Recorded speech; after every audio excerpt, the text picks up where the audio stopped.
ভাইয়া এবং আমি একসাথে কাজ করব। এটা লালপুর বাগাতিপাড়ার মানুষের জন্য একটা স্বস্তির জায়গা। সো নেতাকর্মীর প্রতি আমার যেটা যে আমরা কখনো আলাদা ছিলাম না, আমরা এক আছি এবং এক হয়েই সামনে কাজ করব, এটা একটা বার্তা। আর আরেকজন যিনি আছেন তার উদ্দেশ্যে আমি যেটা বলবো যে উনিও দলের একজন মানুষ ছিলেন। আমি তার কাছেও গেছি, তাকেও আহ্বান জানিয়েছি যে যেহেতু দল আমাকে মনোনীত করেছে, দল আমাকে বাদে অন্য কাউকে মনোনীত করলে আমি তার হয়ে কাজ করতাম।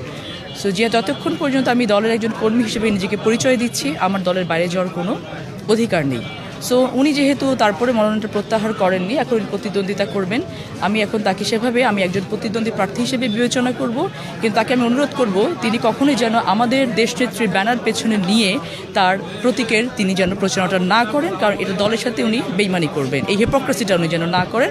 উনি ওনার মতো করে ওনার প্রচারণা চালাবেন, দলের মতো সিদ্ধান্ত গ্রহণ করবে। কিন্তু তিনি যে মানুষের কাছে গিয়ে বলছেন আমি বিএনপি করি, আপনারা কলসে ভোট দেবেন, এই হিপোক্রেসিটা তাকে বন্ধ করতে হবে। এটা তার কাছে আমার উদাত্ত আহ্বান। বাকিটুকু জবাব ব্যালটে হবে ইনশাআল্লাহ। শেষ প্রশ্ন সেটা হচ্ছে, যেহেতু ভোটের হিসাবটা অনেক কঠিন, অনেক প্রতিদ্বন্দ্বী আছে আপনার মাঠে, তো সব মিলায় মানে যদি জিজ্ঞেস করতে চাই যে আপনার প্রত্যাশা কতটুকু থাকবে বিজয়ের জায়গায়? ইনশাআল্লাহ আমি 100% আমি 100% নিশ্চিত আমার বিজয়ের বিষয়ে। কারণ আমি ইনশাআল্লাহ আমি পরিশ্রম করছি। আমি শুধুমাত্র বসে নেই, আমি পরিশ্রম করে আপনাকে উত্তরটা দিচ্ছি। এবং বাকি যারা প্রতিদ্বন্দ্বী আছেন তারা প্রতিযোগিতামূলক ক্যাম্পেইন চালাক, সেটা আমি তাদেরকে অনুরোধ করব। আমি I am not bothered about anything যে তারা কতটুকু আমার কতটুকু ক্ষতি করতে হবে। ধানের শীষ ইনট্যাক্ট ভোট।